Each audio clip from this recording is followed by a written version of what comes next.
So, welcome everyone to the CRC Roundtable. This is a monthly virtual seminar series where we host targeted, inclusive, and informed conversations that match scientific advances and management needs. So, I'm Jeremy Hansen. I'm your facilitator for this next hour. I coordinate the Chesapeake Bay program's water quality goal implementation team, and I'm one of the CRC folks you'll be seeing today. So, these webinars are designed for contribution, not consumption. So each webinar invites a diverse range of researchers, managers, and other professionals to have conversations around critical topics. So the point of this is to build connectivity between all of us, provide a place to ask clumsy questions, and to increase our collective competency for decision making. So as a reflection of that intent, the panelists have about 25 minutes total to provide remarks, and we'll use a balance of around 30 minutes for discussion. So we do record these webinars, and those past sessions are available on the CRC website and our YouTube channel. So we encourage you to review those, especially if you've missed some of the past discussions or see topics of interest to you. So we ask you, as you've already started to do, to please type your name and organization and location into the chat so everyone can see our webinar community for the day. And we ask that you stay muted with your camera off while speakers are presenting. So we like to start each webinar by giving a sense of why this topic, why now, why these speakers. So this month is actually 5 years since the first CRC Roundtable.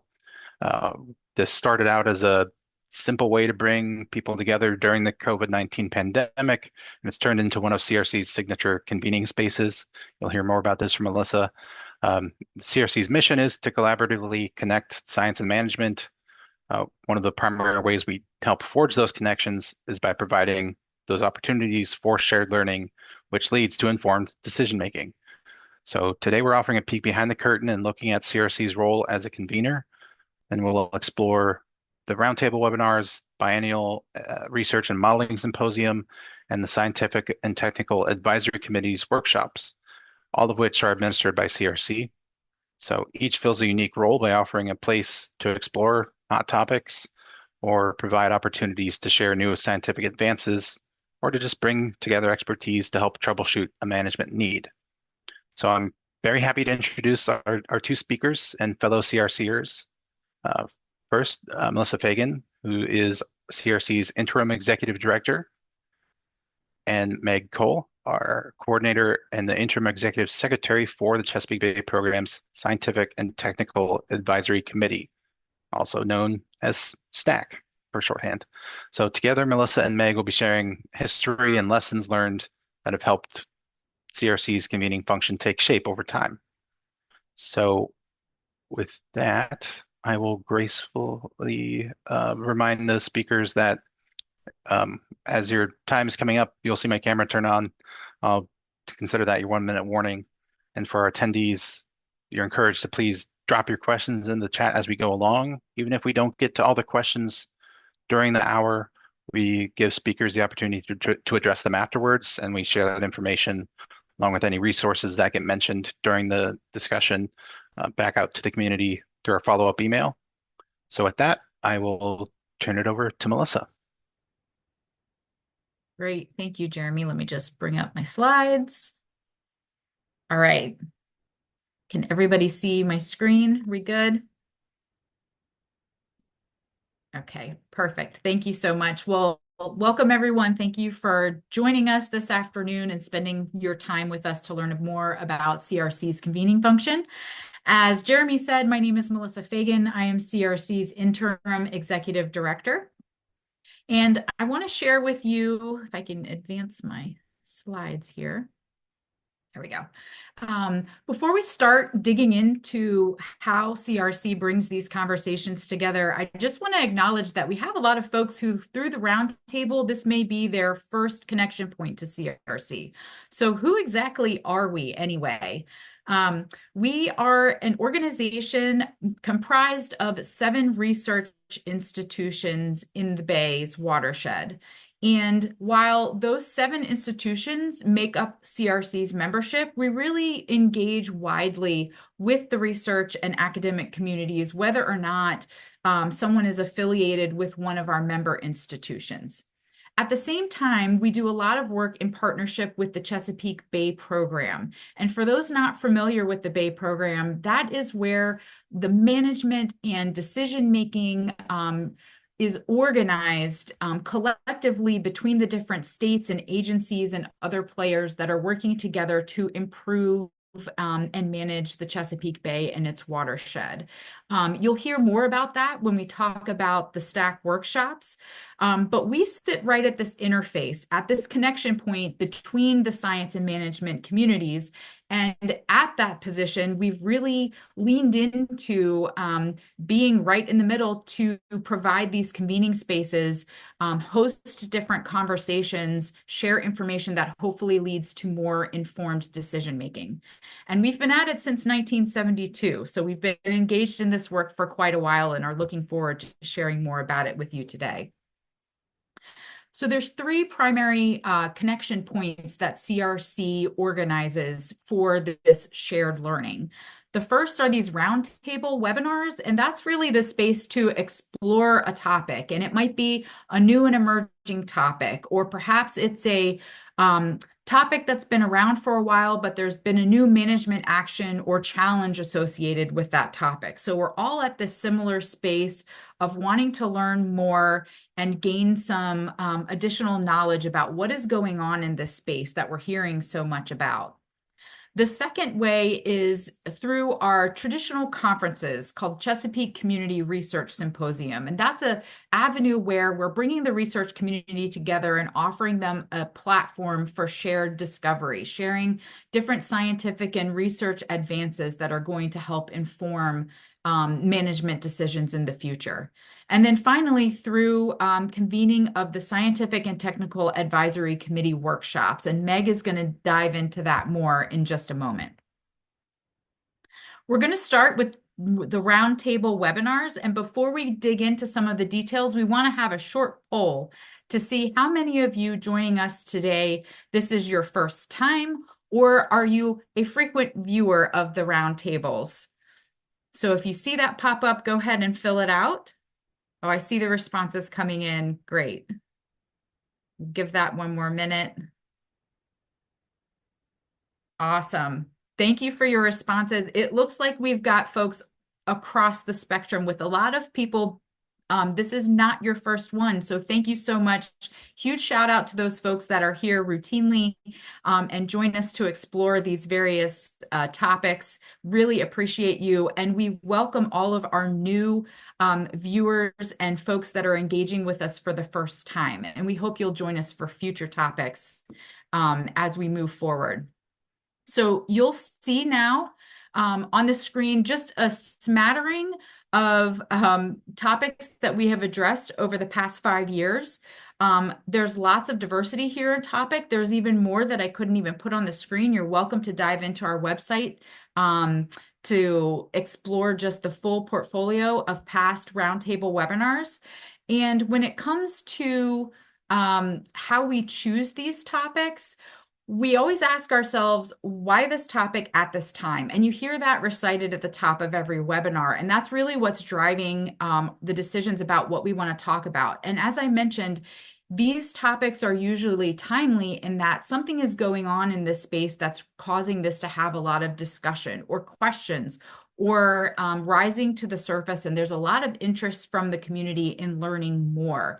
And so the roundtables are intentionally designed so that we're bringing in experts who have some either boots on the ground experience or management engagement around these different topics and offering an opportunity for them to set the stage and share a baseline level of knowledge. But also, we intentionally leave a good bit of time for discussion so that our viewers and the folks that are tuning into these webinars have a place to ask the questions so that they can really dig into an issue and gain some understanding. And again, all of this shared learning is in the hopes that as we move forward towards the decision-making process, we can make informed decisions using all of this collective knowledge that we're accumulating.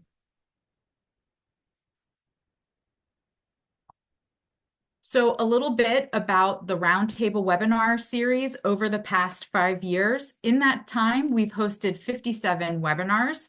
We have invited and been joined by 133 speakers and had over 4,500 attendees through the 5-year period the Roundtable webinar has been ongoing. Our audience is very diverse in terms of which sectors you are all joining us from. We have a mix of government, academia, nonprofit, industry, and just general interest folks. So that's great to see. And over the years, you can see that interest in the roundtable and participation and engagement has actually increased. And as Jeremy mentioned, the Roundtable webinar series was really born out of COVID when everyone was locked down and we were really feeling the void from not having spaces where we could engage in conversation with our colleagues. We were missing our conferences, we were missing our water cooler conversations, or popping into someone's cube to say, hey, I'm hearing about this subject, what do you know? And we really wanted to recreate that through this roundtable space. But even after the lockdowns lessened and we were getting back to kind of our daily lives and engaging as we had once again, interest in the Roundtable webinar series has maintained. And so we've maintained them and look forward to doing so in the future. And what makes these Roundtable webinars unique? I think it's the shared learning, the space where it's not just a presentation, but that we really do value the discussion and the opportunity to ask those clumsy conversations and really dig into a topic, and provide that space where our presenters are sharing their knowledge and our attendees are asking questions. But a lot of time, our attendees have great knowledge that they're adding to the conversation either through the chat or by voicing it during the conversation portion of these webinars. We've also seen connections forged in the chat, folks exchanging contact information for future conversations, and we're really excited to see that. As Jeremy mentioned, all of these webinars are archived on CRC's website and available through our YouTube channel. So if you miss a webinar or you just want to revisit a particular topic, they're free to do so. We often see spikes in our webinars as certain topics may have some action around them. For example, if a particular topic is on, a management agenda somewhere, if we've hosted a webinar around it, sometimes we'll see a spike in viewership, folks wanting to learn more about that. We've heard from some professors that they have shared our webinars as a resource to their class to help provide an additional resource to their students as they're learning about different topics on the Bay.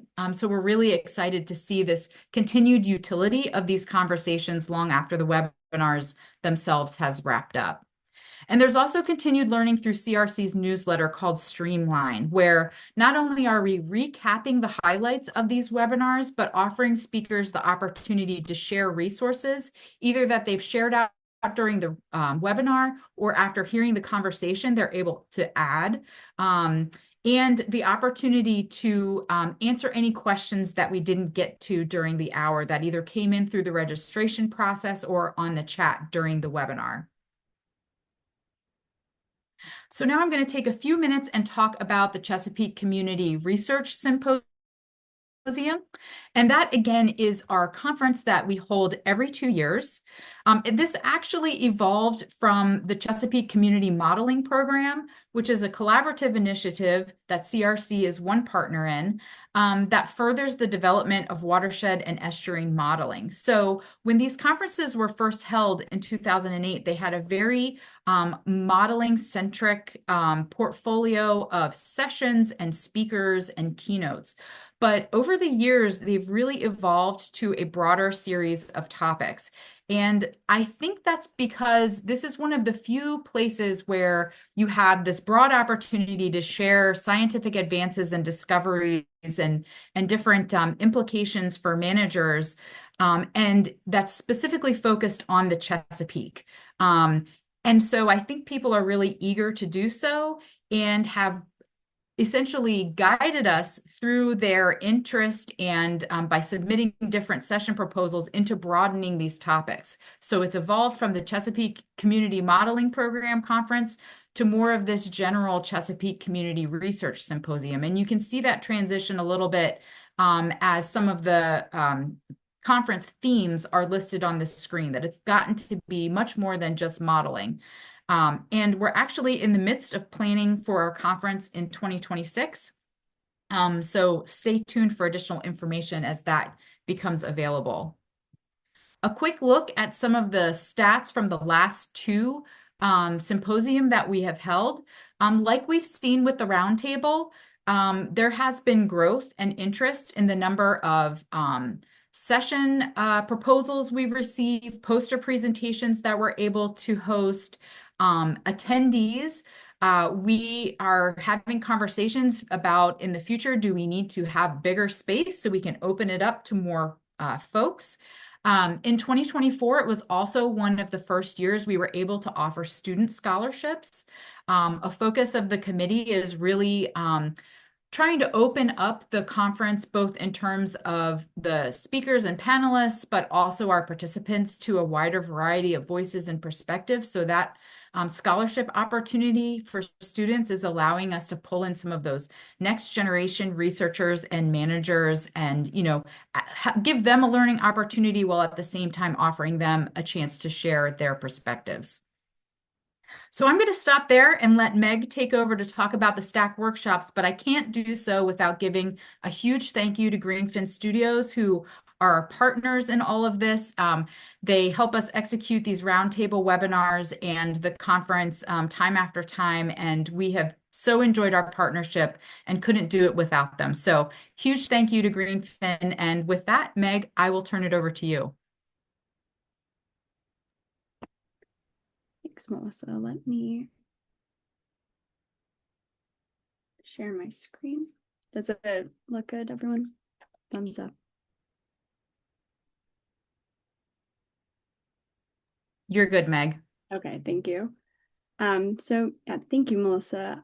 I'll talk a little bit about how STAC contributes to CRC's convening capacity, but specifically how our workshops, reviews, and other synthesis efforts bring science directly into Bay program decision-making.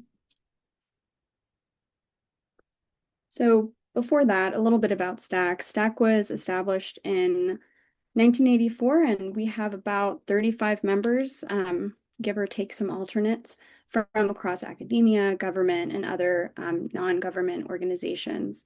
And our mission is basically to provide scientific and technical advice to the Bay program, and that advice is independent, credible, and grounded in research. So STAC really serves as that bridge between the scientific community and the greater partnership. And we really pride ourselves on helping to connect those management needs with that best available science. On the left, you can see some of our recent meetings. So the top would be a workshop, and the bottom two, I believe, is from a STAC quarterly meeting. So what you're looking at right now is the current Bay program structure, and you can see where STAC sits to the left in that purple box. STAC elevates issues to the Chesapeake Bay Management Board, as well as, let's see if my animations work here, as well as the Principal Staff Committee. So those groups review the science that STAC produces and determines what needs to be politically acted upon at the level of the PSC. But also with the Executive Council, which is the top level governing body within the Chesapeake Bay program, STAC also communicates science through formal letters and presentations, most often through our letter to the Executive Council in December. So as noted previously, STAC is objective and independent, and we provide information to help managers make those informed decisions. So STAC has funds to support a wide range of activities to investigate scientific and technical questions. And what I will be discussing mainly today is our workshops. Those are our most common activities, and they're really like our bread and butter. So we have about 3 to 4 a year, and they explore the state of the science as well as emerging science issues.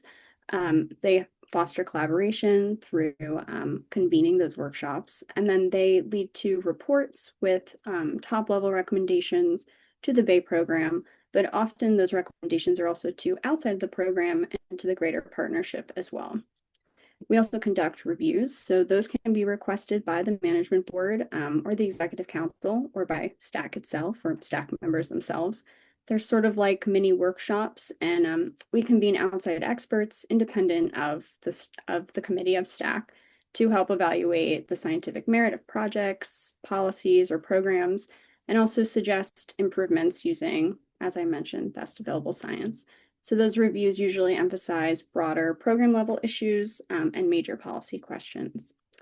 We also support synthesis efforts, which bring together existing data and published reports, and those results highlight gaps or opportunities. And occasionally, we produce consensus reports.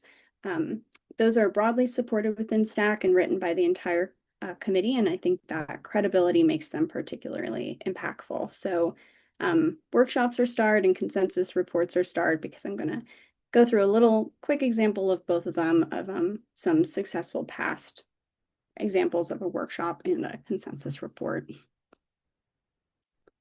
So as mentioned, STAC workshops are our most common activity. So they bring together broad expertise of the science and technical community to discuss critical and pretty timely issues. Those topics can be self-initiated or in response to a partner or partnership need. And the idea is to provide some science-based information that can be reviewed, considered, and ideally implemented in Chesapeake Bay restoration efforts. And usually the more actionable those recommendations are that result from the report, the more implementable they might be. And these workshops, they serve kind of multiple purposes.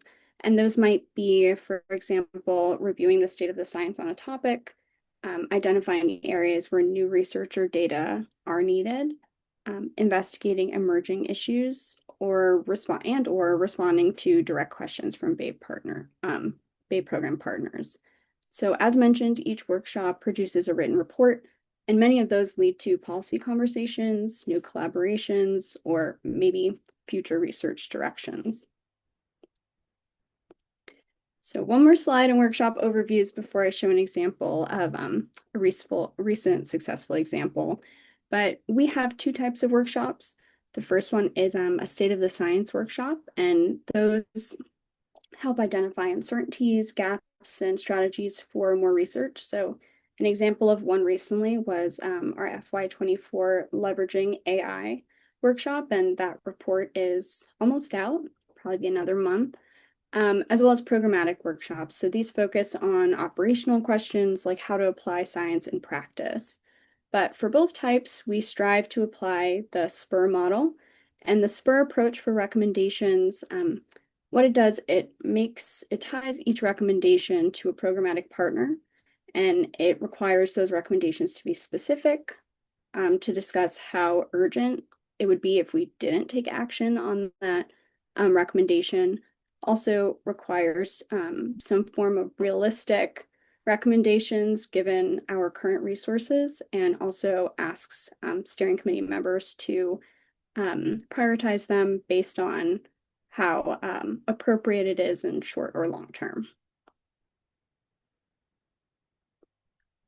So one example, recent successful example, I'd say, of a STAC workshop would be on the rising watershed and bay temperatures. So this steering committee summarized what they knew about ecological impacts of warming due to climate change. That included drivers, consequences, and political management responses. They also looked at resilience strategies, so like buffers, wetlands, habitat restoration, fisheries management, monitoring, to help the bay adapt to those rising temperatures.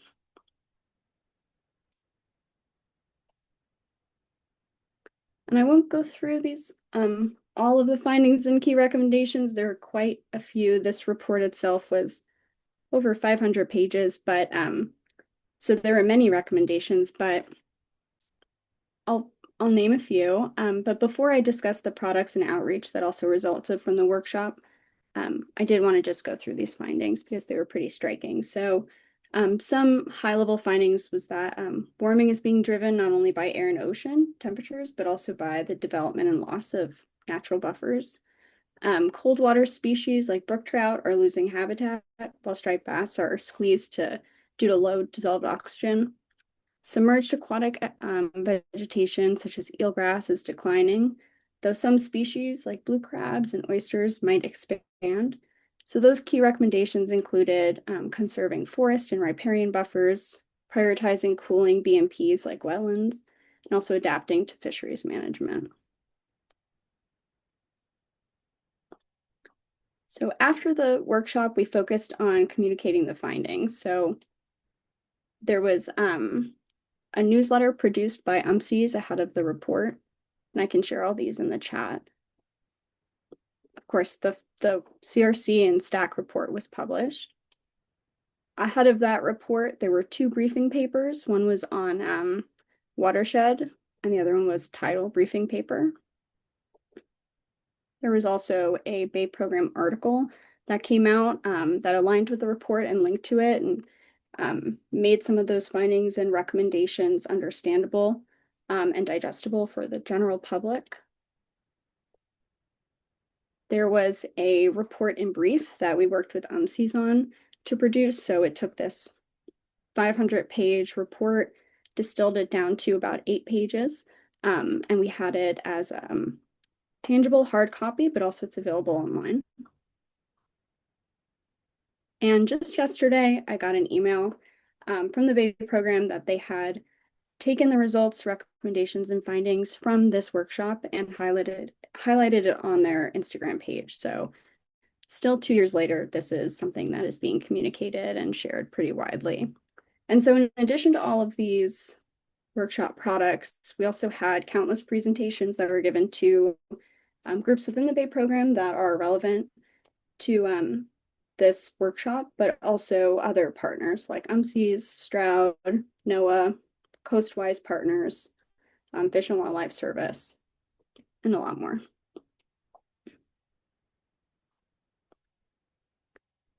So earlier I mentioned STAC consensus reports, and I'd say one example of that is our recent 2023 publication, Comprehensive Evaluation of System Response, or lovingly called CSER.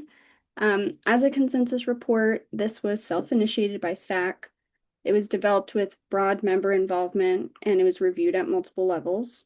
There were over 50 contributors, and the consensus framing gave it, I'd say, both credibility and weight, even if not every sentence reflected every member's view. So the point was that everyone could live with what was said, and I think that is what made it pretty impactful.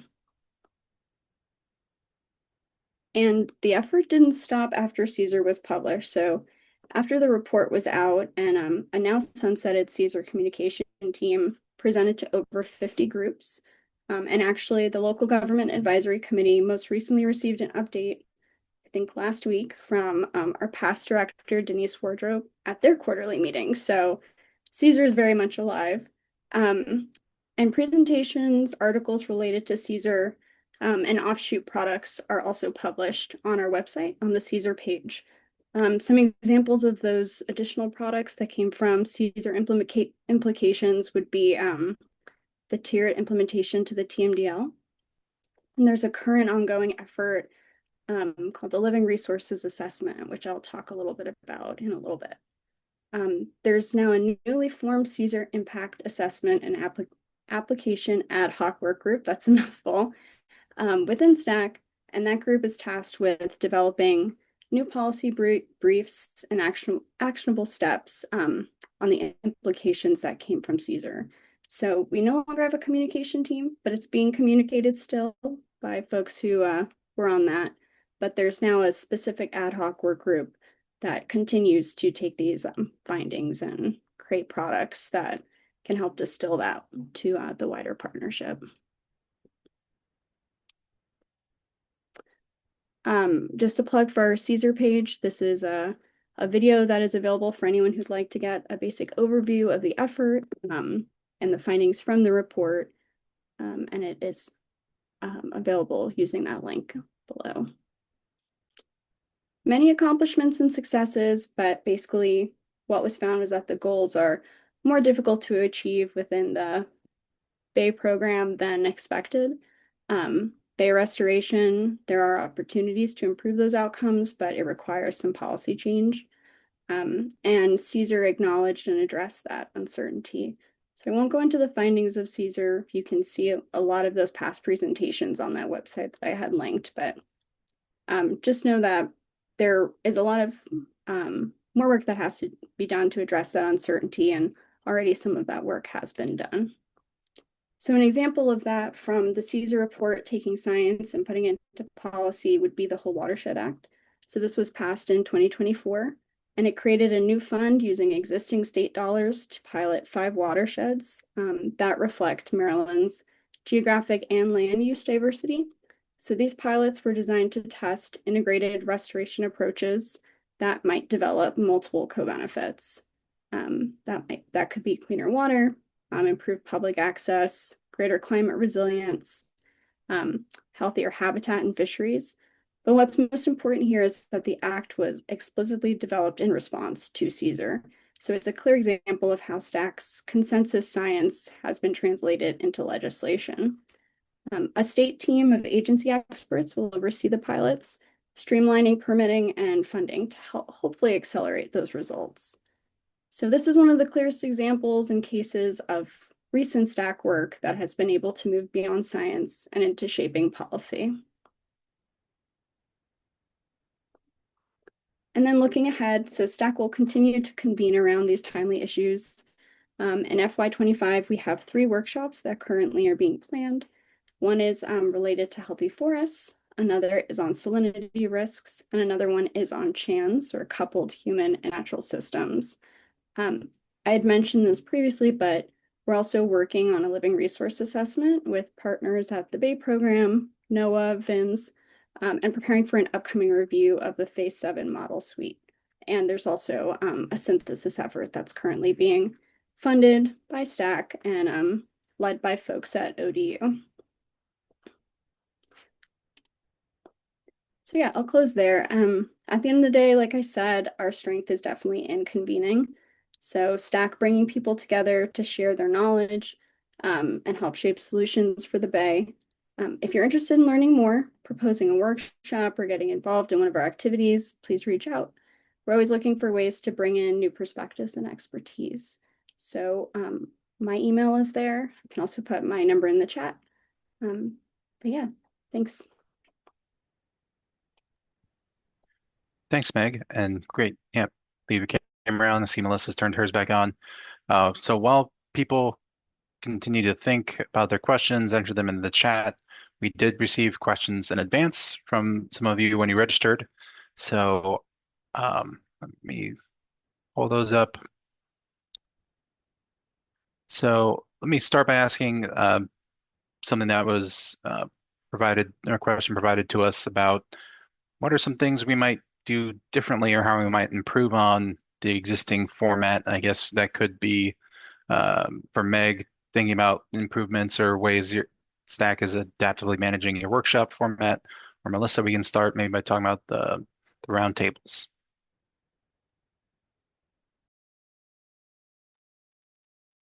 Do you want to go first, Meg? Yeah, I can. So I think STAC is always adaptively adjusting our workshop model. Traditionally, it was a 1.5 day in-person workshop only. And then when 2020 happened, we were kind of forced to shake that up. And some of those shakeups actually kind of persisted. So in general, we now most often try to have a hybrid format. So some of our federal friends and other folks can't travel. So we have this hybrid approach so that we have always a virtual component. And then also a recent workshop, we actually held 2 one-day in-person workshops. I was looking at brook trout populations in Maryland and Pennsylvania. So we held one in one state the month before, learned a little, and then had it in the second state a month later and built upon those conversations and findings. So I think we're always adjusting and we just try to stay flexible for the needs of the proposing group because it can fluctuate. Great. So 2 thoughts thinking about both the roundtable as well as the symposium. For the roundtable, I think we have started to think about, now that the platform has demonstrated some longevity and utility beyond just filling that need for connection that started during COVID, how can we really use this space to amplify certain issues that could use a little additional attention or feedback? So a couple of ways that we have started doing that are offering the platform, like to STAC, for example, after a workshop has come out. We did that recently with our acid mine drainage workshop, just as a place to amplify some of those findings, since acid mine drainage was coming up a lot during some of the management conversations that we had. So really providing another touch point for the scientists and managers to engage around that. So keeping our eyes open to watch for those additional issues where we can offer that connection point.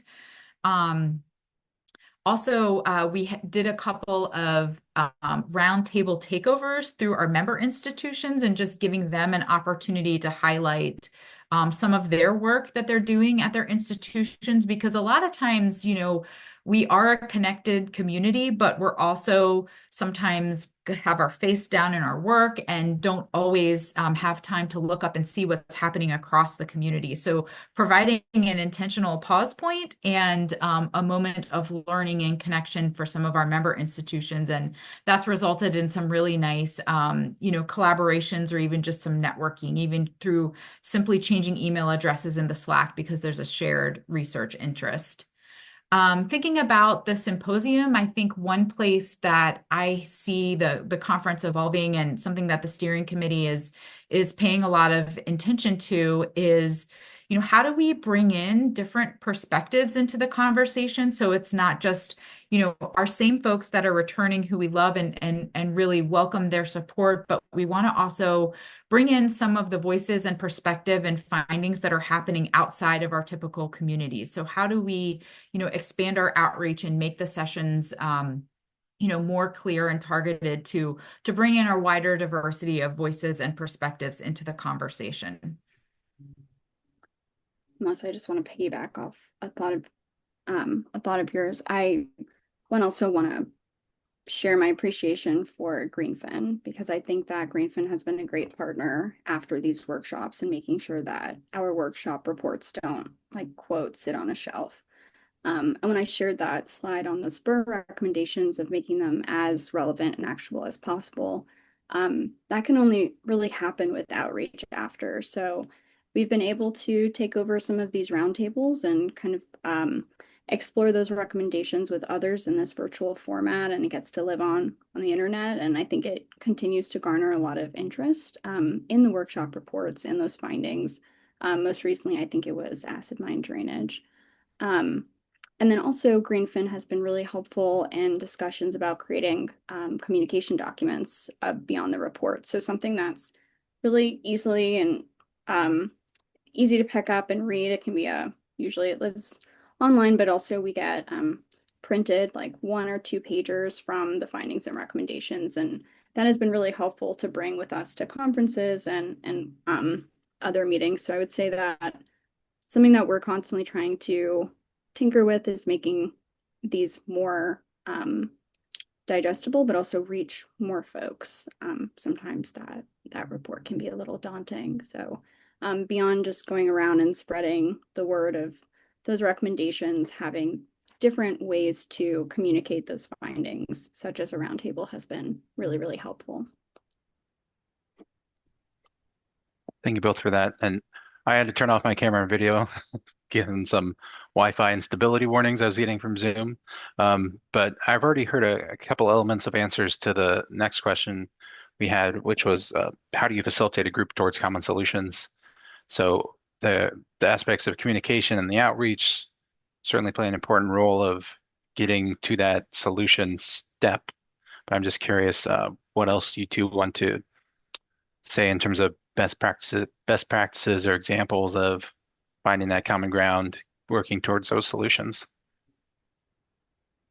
You can take this one first, Melissa. So our typical format for a STAC workshop is over 2 days, so a day and a half in person. And normally what we try to do is kind of set the stage with the first day, and part of the second day, if needed, through various talks. So those could be standalone plenary discussions or lightning talks before we move into like a whole group conversation or small breakout groups.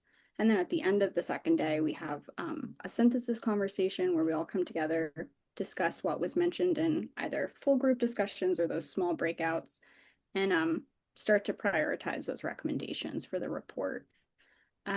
So at least for STAC topics, not everyone's coming in with the same foundational knowledge or understanding. And so making sure everyone's on the same page, aware of how it connects to the program and the partnership.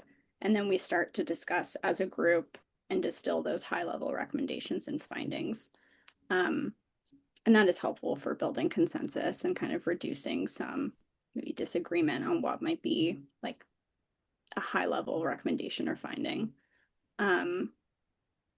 Yeah, I might have more thoughts on that in a second, but I'll pass it to Melissa.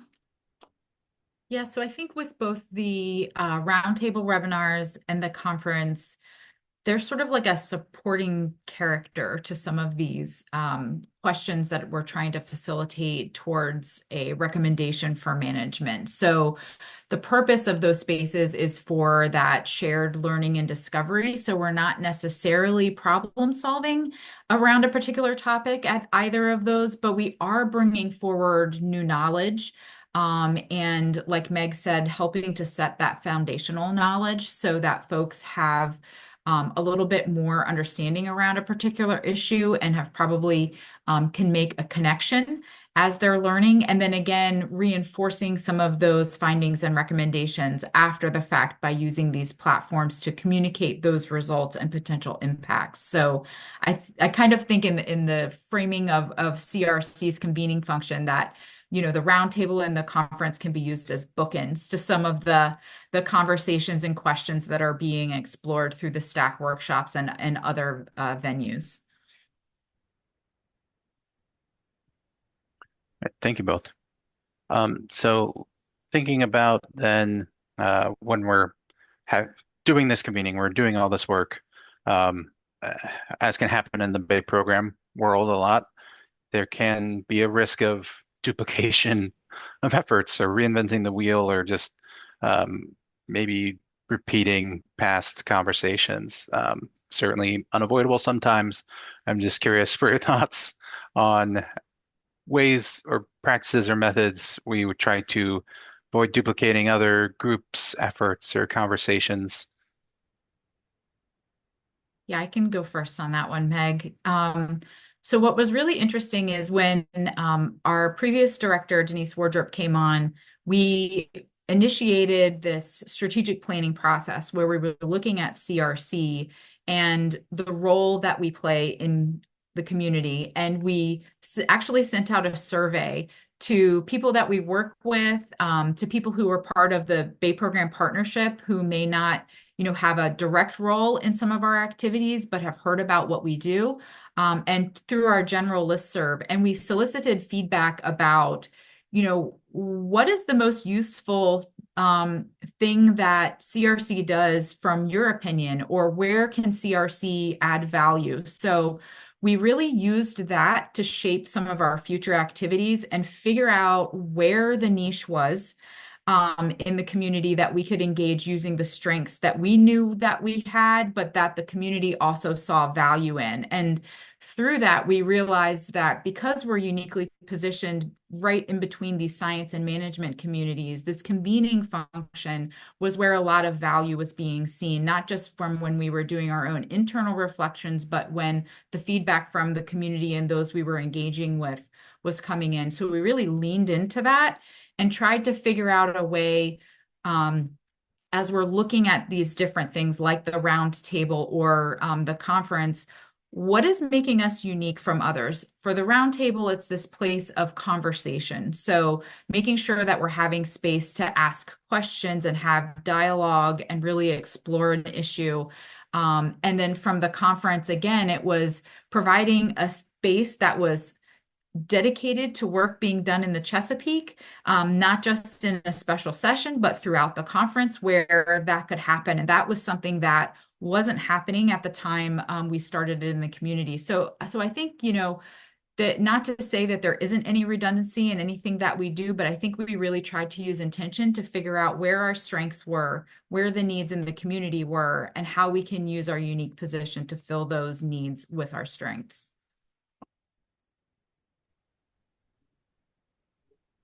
And I'd say with STAC workshops, sometimes there is an inherent redundancy. I mean, we do try to leverage history. So a lot of the STAC workshops, those build on past reports and reviews and recommendations. And then also, like, when we want to bring in the right people in the room, a lot of those are subject matter experts that help ground those discussions that might have already shared out on their findings. But the recommendations that result from those workshops, those should be unique. And so STAC, we use a recommendations database to make sure that the ideas that come from each workshop are documented online, they're publicly available, they're referenced. And so when folks are responding to our RFP and they're proposing a workshop, they can reference that STAC recommendations database, maybe see what has already been recommended, and maybe those recommendations are that there needs to be more science done on something. And so they're not starting from scratch, but they can reference that and leverage that as a link and reasoning for an upcoming workshop. Yeah, so there is sometimes it's not a redundancy, but I think it's a building upon. And some of these workshops are also kind of three-parters. So we had a follow-up to a previous workshop or a building upon. So we had a climate change 3.0 workshop last year, and it's 3.0 because it's the third one in that series.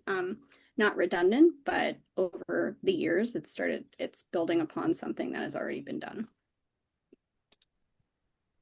Yeah, thank you both. And you know, I think to some extent redundancy is important. Sometimes it takes multiple shots to understand or really get at something. And in the case of ecosystems, redundancies can be important to the strength or resilience of that system. So I think it's, you know, not reinventing the wheel is important, but I do want to just build on what you both said and add that sometimes redundancy is a good thing. So thinking next, let's see, looking at these questions, I'm not seeing anything in the chat. So just again, please share any questions and we'll try to include those before the end here. I do see a question here about just where people can learn more, either about future work that we're doing, our CRC's role. And I think we also, that question did make me think of the 50th anniversary video we did a few years ago, but I'm curious what other places, Melissa or Meg, you'd like to point people to. Yeah, we can definitely drop some links in the chat. And again, we'll be sure to share all of these resources in the follow-up Streamline newsletter. But a great place is the CRC website. From there, you can get the links to the conference information. There's also information about the past, I think, 3 conferences that's available. So if you want to dig into some of those previous session themes, you can do so. All of the roundtable topics, again, are available. You can go to our YouTube channel or just through our website and be linked to those opportunities.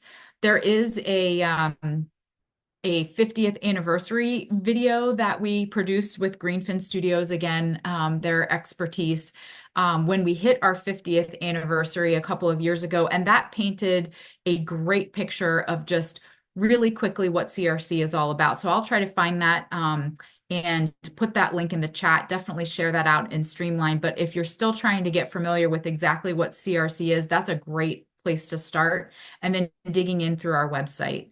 We can also share our particular contact information. So if you're looking for something in particular that you've heard about today or have a question, you can feel free to reach out to us and we can help point you in the right direction or have a conversation about where you can find that resource. And for STAC, I threw 2 links in the chat. The first one is our interested parties. So Our workshop RFP for FY26 will be released on December 1st of this year. If you are signed up to be on our interested parties list, you will receive a notification of that. And then those proposals will be chosen and awarded in early 2026. And then the second link I put was our publication page, and all of our workshop reports and other publications will be posted there. So it gets updated often, so I would just check it out. And if you have any questions about maybe a workshop that had already convened, but you don't see a report for, reach out to me, and I can put my email in the chat there as well. Usually it'll take about 4 or so months after a workshop for a report to be posted. Always welcome personal emails as well if you have questions about STAC other than the interested parties in the publication page. All right, thank you both. And okay, those just making sure what I see in the chat is just links, nothing new coming in. I do have a couple more questions before we wrap it up here. First one is maybe a little tougher, and then we'll end on what I think is a fun one. So how can CRC as a convener help to avoid the situation where discussions might be captured by majority views or conventional wisdom? So maybe thinking of how we can not get bogged down in preconceptions or try to break outside the box a little bit more. That's a great question. I think one of the things we can do is try to be intentional about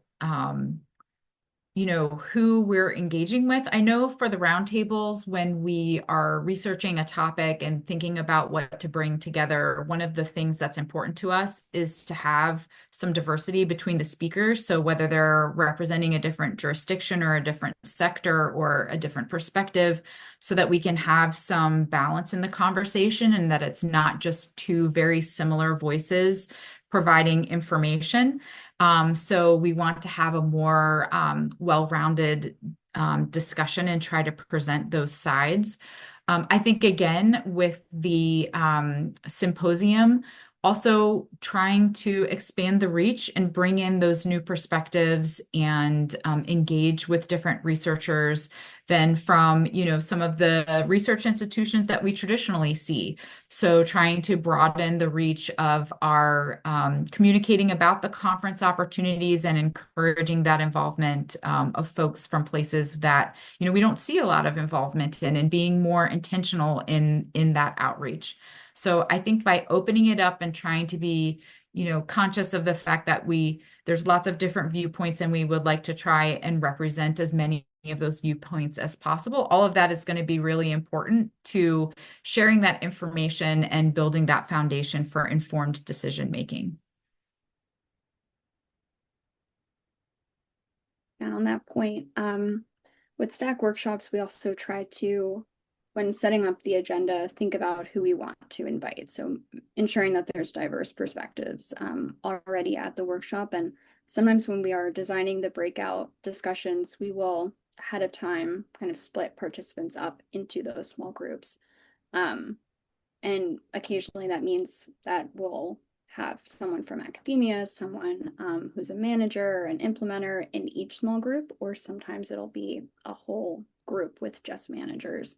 And then when we come and report out, we kind of look at the different recommendations that came out of those conversations.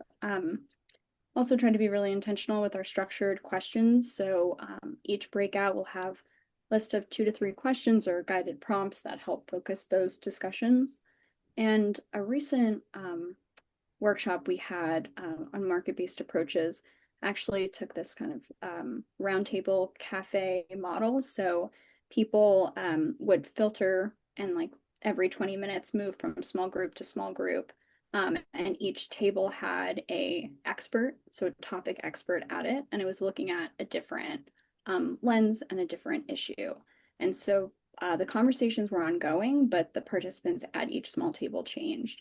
So the expert would kind of sit there and explain what they had just talked about and kind of build upon that with these new participants. So just thinking about ways to shake up the conversation, make sure it's not an echo chamber.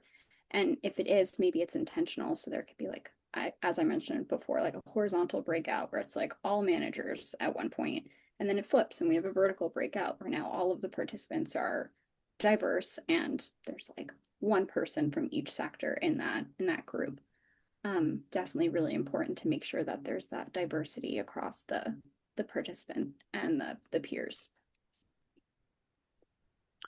Thank you both. And so the question I want to end on, and I'm not sure who asked this, but it's kind of a fun little philosophical question is when we say roundtable, does that mean everyone is an equal stakeholder? So just want to throw that one out there and get thoughts and reactions from each of you. Yeah, so I think I remember in early conversations when we were thinking about what to name this webinar, we actually had a conversation about the round table and what that means, that there isn't anyone at the head of the table. So we are bringing subject matter experts to help us have this conversation, but that's because they have some foundational knowledge that they can share with our attendees. But like I mentioned before, our attendees also come with some foundational knowledge and can add to that discussion. And I think thinking about it more, just directly, everyone sitting around at the round table, just promoting that vibe of open conversation and everyone being able to participate and engage, I think was really intentional. And that's sort of how we landed on that as the name for this series. Again, trying to create that connection place where we can just come together and have a conversation, where you're all kind of on an equal playing field. We're all trying to gain some foundational knowledge around a particular topic and are all free to engage and ask the questions that we feel are important for our own, knowledge cultivation. Yeah, when I hear roundtable, I think that everyone has an equal voice and there's not a hierarchy of speakers or participants. Definitely want to value conversation over presentation, which is why I really love this model of having you all submit your questions ahead of time so that even if no one raises their hand, we're still answering inquiries and questions that are relevant to you all and not just kind of parroting off our own advice.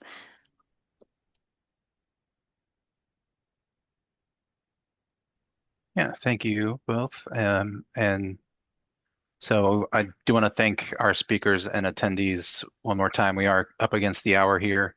So I'll risk turning on my camera. Hopefully I don't lose the webinar on the Wi-Fi at the last second. So thank you to Meg and to Melissa and Abby and the Greenfin team and everyone who showed up today. And we've already shared, it looks like we've already shared the survey for input, but that survey I think is also going to go out through the Streamline newsletter. It's in honor of the 5-year anniversary of these webinars. We're trying to do a little extra self-reflection and would really love to hear from you and our audience and the roundtable consumers on what you love about these webinars and what you would like to see from future ones. So the next roundtable, it will be on October 15th. I don't believe we have the topic. Is that correct? But October 15th. Yeah. And we look forward to seeing you then. So thank you. Thanks Thanks everyone. all.